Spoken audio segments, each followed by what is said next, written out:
അബ്ബൻ മീഡിയയുടെ എല്ലാ പ്രിയപ്പെട്ട കൂട്ടുകാർക്കും ബലിപെരുന്നാൾ ആശംസകൾ നേരുന്നു. നിത്യേന എൻ്റെ വീഡിയോയ്ക്ക് വേണ്ടി കാത്തിരിക്കുന്നവരും കമൻറ്റ് രേഖപ്പെടുത്തുന്നവരും കോൾ ചെയ്യുന്നവരും അങ്ങനെ വലിയൊരു വിഭാഗം പലസ്തീൻ വിഷയവുമായിട്ട് ബന്ധപ്പെട്ടും മറ്റു പൊതുകാര്യവുമായിട്ട് ബന്ധപ്പെട്ടും എൻ്റെ വീഡിയോ ശ്രവിക്കുന്നവരാണ്.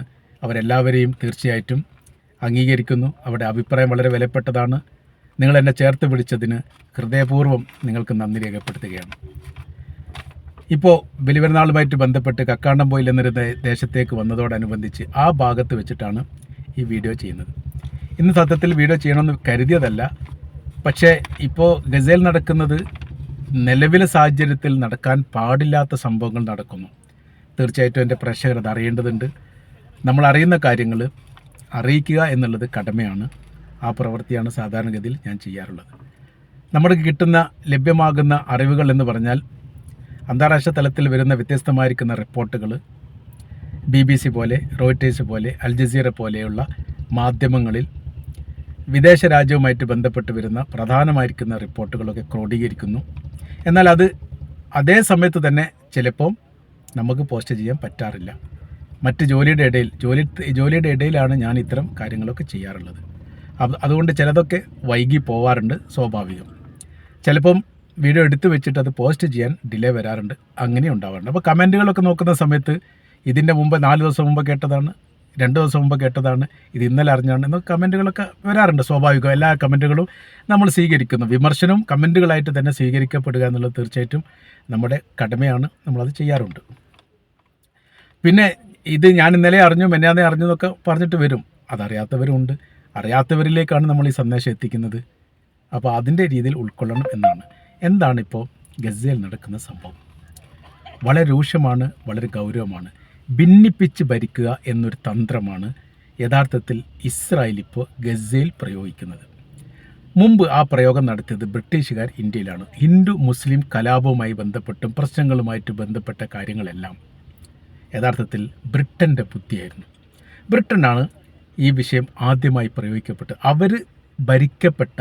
അവർ പിടിക്കപ്പെട്ട എല്ലാ ദേശത്തും ഇത്തരം സാമുദായിക വിഭിന്നത ഉണ്ടാക്കിക്കൊണ്ട് പരസ്പരം ആഭ്യന്തര പ്രശ്നം ഉണ്ടാക്കുമ്പോൾ ബ്രിട്ടൻ എന്ന് പറയുന്ന സാമ്രാജ്യത്തിനെതിരെ സമരം ചെയ്യാൻ അല്ലെങ്കിൽ യുദ്ധം ചെയ്യാൻ ആളില്ലാതെ വരും. അങ്ങനെയാണ് 100 വർഷത്തിലധികം അവരോട് ഭരിച്ചത്. അല്ലാതെ അവരുടെ ശക്തി കൊണ്ടും അവരുടെ ഈ ആയുധങ്ങളുടെ പ്രഭാവം കൊണ്ടൊന്നും ഭരണം നടത്തിയതല്ല. അവർ ചെയ്ത പ്രവർത്തിക്കുന്നത് ആഭ്യന്തര വിഷയം ഉണ്ടാകുമ്പോൾ, അപ്പോൾ പിന്നെ എങ്ങനെയാണ് ആഭ്യന്തര വിഷയം എന്ന് പറഞ്ഞാൽ, രാജ്യത്തിൻ്റെ അകത്ത് ഹിന്ദു മുസ്ലിം വർഗീയ കലാപങ്ങളോ പ്രശ്നങ്ങളോ ഉണ്ടാവുക എന്ന് പറയുന്നത് ആരും തമ്മിലാണ്. തൊട്ടടുത്ത വീട്ടുകാരും തമ്മിലാണ്. തൊട്ടടുത്ത നാടും തമ്മിലാണ്. കാണുകയും പരിചയപ്പെടുകയും അറിയുകയും ചെയ്യുന്നവർ തമ്മിലാണ്. അതുകൊണ്ട് തന്നെ എന്താ വിഷയം എന്ന് പറഞ്ഞാൽ അത് അവസാനിക്കില്ല. അത് മുറിപ്പാടായിട്ട് നിലനിൽക്കും. അത് നമ്മുടെ വൈരാഗ്യമായിട്ട് നിലനിൽക്കും. അപ്പോൾ എപ്പോൾ കാണുന്ന സമയത്ത് ആക്രമിക്കാൻ തോന്നും. അല്ലെങ്കിൽ അങ്ങനെ ഒരു മെൻറ്റാലിറ്റി ഓട്ടോമാറ്റിക്കായിട്ട് മാറും. അപ്രതീക്ഷിതമായിരിക്കുന്ന ഒരക്രമം നമ്മളെ പരിചയക്കാരുടെ ഭാഗത്തു നിന്നുണ്ടാകുന്ന സമയത്ത് നമുക്കത് മറക്കാൻ വേണ്ടി കഴിയില്ല. അവനോട് മാത്രമല്ല, അവൻ്റെ തലമുറയോടും അവൻ്റെ മക്കളോടും കുടുംബത്തോടും കൂട്ടുകുടുംബത്തോടും ഒക്കെ അതുണ്ടാവും. അങ്ങനെയാണ് നമ്മുടെ ദേശത്ത് വർഗീയ കലാപം എന്ന് പറയുന്നൊരു സംഭവം ഉണ്ടാകുന്നത്. ഹിന്ദു വിശ്വാസികൾ അവരുടെ ആചാരപ്രകാരം, മുസ്ലിം വിശ്വാസികൾ അവരുടെ ആചാരപ്രകാരം അങ്ങനെ നടക്കുന്ന സമയത്ത് ഇവിടെ വിഷയം ഉണ്ടാവില്ലല്ലോ. ഇവിടെ വിഷയം ഉണ്ടായിട്ടില്ലെങ്കിൽ ബ്രിട്ടീഷുകാർക്ക് നിലനിൽപ്പില്ല. ഇപ്പോൾ അവരുണ്ടാക്കി വെച്ച പ്രശ്നം ഇപ്പോൾ അവസാനിച്ചിട്ടില്ല. ആ തീ ഇപ്പോഴും കത്തിക്കൊണ്ടേയിരിക്കുകയാണ്. അത് കെടാത്തൊരു തീയായിട്ട് നിലനിൽക്കാൻ കാര്യം എന്ന് പറയുന്നത് അത് തലമുറയ്ക്ക് കൈമാറുന്ന തരത്തിലുള്ള പ്രവർത്തികൾ ഈ ബ്രിട്ടീഷുകാർ ചെയ്തു വെച്ചിട്ടുണ്ട് എന്നതിനാലാണ് പറയുന്ന വിഷയം. ഇസ്രായേലിൻ്റെ മുൻ പ്രധാനമന്ത്രി ലിബർമാൻ ഒരു വലിയ രീതിയിലുള്ളൊരു പ്രസ്താവന കഴിഞ്ഞ പ്രാവശ്യം പുറപ്പെടുവിച്ചു. അത് ചരിത്രത്തിൽ ഇതുവരെ ഈ ഇസ്രായേലുമായി കേന്ദ്രീകരിച്ചുകൊണ്ട് ഉണ്ടാവാത്തൊരു പ്രസ്താവനയാണ്. അദ്ദേഹം പറയുന്നത് എങ്ങനെയാണ്: ഗസയിലെ കുറ്റവാളികളുടെ കൈവശത്തിലേക്കും ഹമാസിനെതിരെ മറ്റൊരു സംഘത്തെ നിർമ്മിക്കുന്ന കാര്യത്തിലും ഇസ്രായേൽ വലിയ മുന്നേറ്റം നടത്തുന്നു. എന്ന് വെച്ചാൽ അവർക്ക് ആയുധം നൽകിക്കൊണ്ട് ആഭ്യന്തര പ്രശ്നങ്ങൾ ഉണ്ടാക്കുന്ന രീതിയിലേക്ക് കാര്യങ്ങൾ എത്തുന്നു. ഹമാസുമായിട്ട് ഏറ്റുമുട്ടാൻ വേണ്ടി ഹമാസ് ഇതര വിഭാഗത്തിൻ്റെ കൈവശത്തിൽ ആയുധം നൽകിക്കൊണ്ട് പരസ്പരം ഏറ്റുമുട്ടിക്കുന്ന പ്രവർത്തനം ഇസ്രായേൽ ആരംഭിച്ചിരിക്കുന്നു. അതുകൊണ്ടാണ് ഇപ്പോഴത്തെ നമ്മൾ കേട്ടുകൊണ്ടിരിക്കുന്ന ഗസയിലെ വർത്തമാന സംഭവങ്ങളിൽ വലിയ രീതിയിലുള്ള മരണങ്ങൾ റിപ്പോർട്ട് ചെയ്യുന്നത്, വലിയ രീതിയിലുള്ള ആക്രമണങ്ങൾ റിപ്പോർട്ട് ചെയ്യുന്നത്. കഴിഞ്ഞ ദിവസത്തെ അക്രമവുമായിട്ട് ബന്ധപ്പെട്ട് 100-ലധികം ആളുകൾ കൊല്ലപ്പെട്ടു എന്ന് പറയുമ്പോൾ എന്ത് സംഭവങ്ങളാണ് അവിടെ നടക്കുന്നത് എന്നുള്ളത് നമ്മൾക്ക് എങ്ങനെ ആലോചിച്ചിട്ടും കിട്ടാത്തൊരു രീതിയാണ്. ആഭ്യന്തര പ്രശ്നത്തിലേക്കും വിഷയത്തിലേക്കും പരസ്പരം ഫലസ്തീനികളെ തമ്മിൽ വിഭജിക്കുന്ന പ്രവർത്തനങ്ങൾ ഇസ്രായേൽ ചെയ്യുന്നുണ്ട് എന്നുള്ളതും ആ പ്രവർത്തനത്തിൻ്റെ ഭാഗമായിട്ടാണ് അവിടെ വലിയ രീതിയിലുള്ള പ്രശ്നങ്ങൾ ഉണ്ടാകുന്നത് എന്നുമാണ് ആരാ പറയുന്നത്? മുൻ ഇസ്രായേലിൻ്റെ പ്രധാനമന്ത്രി ലിബർമാൻ. അദ്ദേഹം ഇപ്പോഴത്തെ അവിടുത്തെ സെനറ്റിലെ മെമ്പറും കൂടിയാണ്. അദ്ദേഹമാണ് ഇത് പറയുന്നത്. ഇസ്രായേൽ പ്രധാനമന്ത്രി അതിന് പ്രതികരിച്ചിട്ടുണ്ട് എന്നൊരു പ്രസ്താവനയും പുറത്തു വന്നത്. എന്താ അദ്ദേഹം പറഞ്ഞതെന്ന് പറഞ്ഞാൽ, സ്വാഭാവികപരമായ രീതിയിൽ അങ്ങനെ ചെയ്യുന്നതിൽ എന്താ തെറ്റ് എന്നാണ് ചോദിച്ചത്. ഇസ്രായേലിനെയും ഇസ്രായേലിൻ്റെ സംഘത്തെയും രൂക്ഷമായി നേരിടുന്ന ഒരു വിഭാഗത്തിനെതിരെ മറ്റൊരു വിഭാഗത്തെ സൃഷ്ടിക്കുക എന്നുള്ളത്, ഒരു രാജ്യം അങ്ങനെ ചെയ്യുന്നുണ്ടെങ്കിൽ തെറ്റ് എന്താണ് എന്ന് ഇസ്രായേലിൻ്റെ പ്രധാനമന്ത്രി ബെഞ്ചമിൻ നെതന്യാഹു ചോദിച്ച റിപ്പോർട്ടും പുറത്തു വന്നു. നിസ്സാരവൽക്കരിച്ചുകൊണ്ടാണ് ഇത്തരം പ്രവർത്തനം നടത്തുന്നത് എന്നുള്ളത് സ്വാഭാവികം. ഇതാണ് അവർ പറയുന്നത്. ഹമാസിനെതിരെ ഗസയിൽ വിമതപക്ഷത്തെ അണിനിരത്തിക്കൊണ്ട് ആയുധം നൽകിയുള്ള പരീക്ഷണം അത് നടക്കുന്നുണ്ട് എന്ന് BBC-യും റോയിട്ടേഴ്സും അവർ റിപ്പോർട്ട് ചെയ്തു. ഗസയിൽ വരുന്ന അതിന് തുടർച്ചയായിട്ട് രീതിയിൽ പറയുന്നു, ഭക്ഷ്യധാന്യങ്ങൾ എത്താത്ത വലിയ പ്രശ്നം അവിടെ ഉണ്ട്. അതോടനുബന്ധിച്ച് വലിയ പ്രയാസം അവർ അനുഭവിക്കുന്നു. അതിനോടനുബന്ധിച്ച് തന്നെ ഭക്ഷ്യധാന്യങ്ങൾ കൊള്ളയടിച്ച് കൊണ്ടുപോകുന്ന സംഘങ്ങളും അവിടെ പ്രവർത്തിക്കുന്നു. എന്നാൽ ഈ കൊള്ളയടിച്ച് കൊണ്ടുപോകുന്ന 2 വിഭാഗം സംഘങ്ങളുണ്ട് എന്ന് പറയുന്നു. കൊള്ളയടിച്ച് കൊണ്ടുപോകുന്നു, എന്നിട്ട് അവർക്ക് ഇഷ്ടമുള്ള ആളുകൾക്ക് വിതരണം ചെയ്യുന്നു. മറ്റൊരു വിഭാഗത്തെ പറയുന്നു, കൊള്ളയടിച്ച് കൊണ്ടുപോകുന്നു, അവർ വലിയ വിലക്ക് വിൽപ്പന നടത്തുന്നു. വലിയ വിൽപ്പന നടത്തുക എന്ന് പറയുന്ന സമയത്ത് അവർക്കത് ഫ്രീ ആയിട്ട് കിട്ടുന്നതാണ്. വിൽപ്പന നടത്തുന്നതിനെ സംബന്ധിച്ചിടത്തോളം സാധാരണക്കാർ ഒരിക്കലും ഈ ഭക്ഷ്യധാന്യങ്ങൾ നൽകുന്ന സമയത്ത് അവരുമായി ഒരു മൽപ്പിടുത്തത്തിനൊന്നും നിൽക്കില്ല. അവരെന്ത് ചെയ്യും? പണം കൊടുത്ത് വാങ്ങും. ജീവൻ നിലനിർത്താൻ വേണ്ടിയിട്ട് എന്ത് ശ്രമം നടത്തില്ല. എല്ലാവരും ഒരേ രീതിയിലല്ലല്ലോ. അങ്ങനത്തെ സംഭവങ്ങൾ അവിടെ നടത്തുന്നുണ്ട്. പിന്നെ മറ്റൊരു റിപ്പോർട്ട് പറയുന്നത് ഇങ്ങനെയാണ്, ഷിയ സുന്നി വിഭാഗത്തെ സംഘടിപ്പിക്കാൻ വേണ്ടി അവർ നോക്കി. ഷിയ സുന്നി വിഭാഗം ആശയപരമായി ചില മാറ്റങ്ങളൊക്കെ ഉണ്ട്. ആദർശവും അടിസ്ഥാനപരമായിരിക്കുന്ന കാര്യത്തിലല്ലെങ്കിലും ആശയപരമായ രീതിയിലുള്ള ചില മാറ്റങ്ങൾ ഷിയാക്കളും സുന്നികളും തമ്മിലുണ്ട്. ഇത് ഉപയോഗിച്ചുകൊണ്ട് അവിടെ 2 വിഭാഗത്തെ സൃഷ്ടിച്ചുകൊണ്ട് പരസ്പരം ആക്രമിക്കാൻ, അതായത് ഒരു വിഭാഗത്തിന് പൂർണ്ണമായിരിക്കുന്ന പിന്തുണ ഇസ്രായേൽ നൽകുക. എന്നിട്ട് അവരോട് പറയുക, നിങ്ങൾക്ക് ഇവിടെ ഭരണം നിങ്ങളുടെ കൈവശത്തിലെത്തരും, യുദ്ധം അവസാനിച്ചാൽ. സ്വാഭാവികപരമായ രീതിയിൽ ആ വിഭാഗം അത് ഏറ്റെടുത്തുകൊണ്ട് അത് ചെയ്യാൻ വേണ്ടി തയ്യാറാകും. ഏതുപോലെ ഇറാഖ് കുവൈറ്റ് പിടിച്ചടക്കിയപ്പോൾ കുവൈത്തിൻ്റെ ഗവർണറായിട്ട് സദ്ദാം ഹുസൈൻ ഈ ഫലസ്തീൻ്റെ പ്രസിഡന്റ് യാസർ അറഫാത്തിനെ നിയമിച്ചു. അപ്രതീക്ഷിതമായിരിക്കുന്ന ഒരു നിയമനമാണത്. യാസർ അറഫാത്തിനെ സംബന്ധിച്ചിടത്തോളം അയാൾക്ക് പറയുന്ന സമയത്ത് ഫലസ്തീൻ്റെ പ്രസിഡൻ്റാണ്, അത് രാജ്യമാണെന്നൊക്കെ പറയാം. യഥാർത്ഥത്തിൽ രാജ്യമല്ല.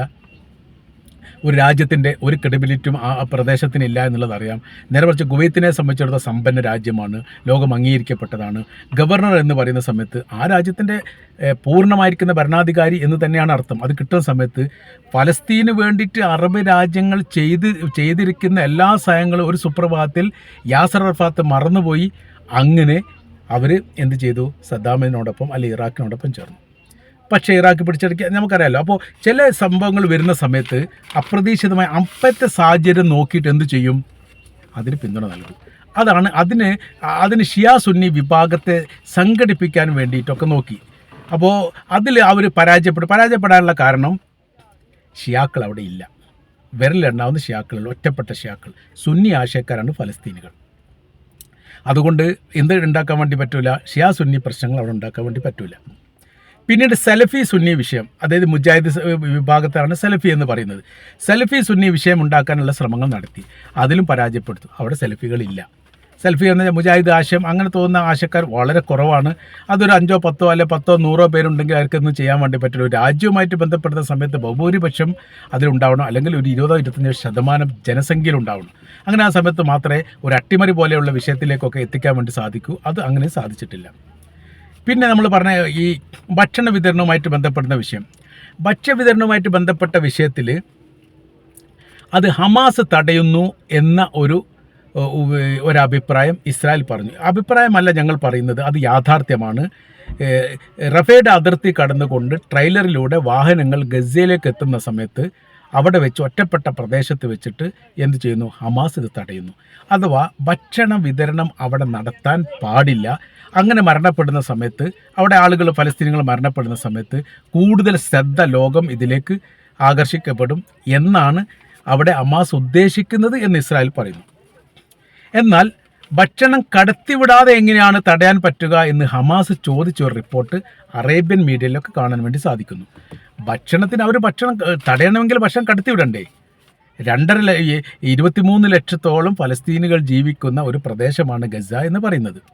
ഈ പ്രദേശത്തേക്ക് ദൈനംദിനം ഏകദേശം 600 ട്രക്കുകളെങ്കിലും വരണം വന്നെങ്കിൽ മാത്രമേ ഏറെക്കുറെ അവർക്ക് ജീവൻ നിലനിർത്താനുള്ള ഭക്ഷണം ലഭിക്കൂ. അതിന് 10, 12 അല്ലെങ്കിൽ 20 വാഹനങ്ങൾ മാത്രം വരുന്നു. പിന്നെ ഇത് തടഞ്ഞു നിർത്തുന്നു എന്ന് പറയുന്നതിൽ എന്താണ് അർത്ഥം എന്നാണ് അതിന് മറുപടി ചോദിക്കുന്നത്. അത് എന്ന് വെച്ചാൽ നമ്മൾക്ക് അറിയാത്ത, നമ്മൾക്ക് മനസ്സിലാകാത്ത ഒരുപാട് സംഭവങ്ങൾ അവിടെ നടക്കുന്നുണ്ട് എന്നുള്ളതാണ്. അതോടൊപ്പം തന്നെ റെഡ് ക്രോസ് അവരാണ് വിതരണ സംബന്ധമായിരിക്കുന്ന കാര്യങ്ങളൊക്കെ ഏറ്റെടുത്തത്. അവർ അത് ഒഴിവാക്കി, ഞങ്ങളത് വിതരണം ചെയ്യുന്നില്ലെന്ന് പറഞ്ഞു. അവരെ നിയന്ത്രിക്കുന്ന ഒരു രീതിയിലേക്ക് കാര്യങ്ങൾ പോവുകയും ചെയ്തു.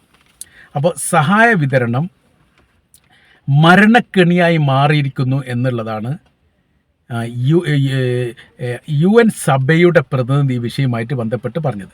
ഇപ്പോൾ ഭക്ഷ്യവിതരണവുമായിട്ട് ബന്ധപ്പെട്ട കാര്യങ്ങൾ അവിടെ നിർത്തിവെച്ചിരിക്കുന്നു എന്നുള്ളത്. അതിൻ്റെ കാര്യം അവർ പറയുന്നത്, ഈ ഭക്ഷ്യവിതരണത്തിലേക്ക് ആളുകൾ തിങ്ങിക്കൂടുന്നു, ഗോഡൗൺ പോലെയുള്ള മേഖലയ്ക്ക് ആളുകൾ തിങ്ങിക്കൂടുന്നു, അവിടെ വെടിവെപ്പ് നടക്കുന്നു, വലിയ മരണം നടക്കുന്നു. അങ്ങനെ സഹായ വിതരണം എന്താവുന്നുണ്ട്, മരണക്കെണിയായി മാറുന്നു. അതുകൊണ്ട് അത് നിർത്തണമെന്ന് നിർദ്ദേശിക്കപ്പെട്ടു. ഇപ്പോൾ നിർത്തിയിട്ടുണ്ട് എന്നാണ് പറയുന്നത്. ഇതിനെതിരെ ഇത്തരം പ്രവർത്തി ഇസ്രായേൽ ഇപ്പോൾ അവിടെ ചെയ്തു കൂട്ടുന്ന പ്രവൃത്തിക്കെതിരെ ശക്തമായിരിക്കുന്ന പ്രതിഷേധം സംഘടിപ്പിക്കുകയും പാർലമെൻറ്റ്, അതായത് ബ്രിട്ടീഷ് പാർലമെൻറ്റ് ശക്തമായ രീതിയിൽ അപലപിക്കുകയും ചെയ്തു. ശക്തമായ രീതിയിൽ അപലപിച്ചത് കൊണ്ട് എന്തെങ്കിലും കാര്യങ്ങൾ ഉണ്ടോ ഇല്ലേ എന്നുള്ളത് മറ്റൊരു വശം.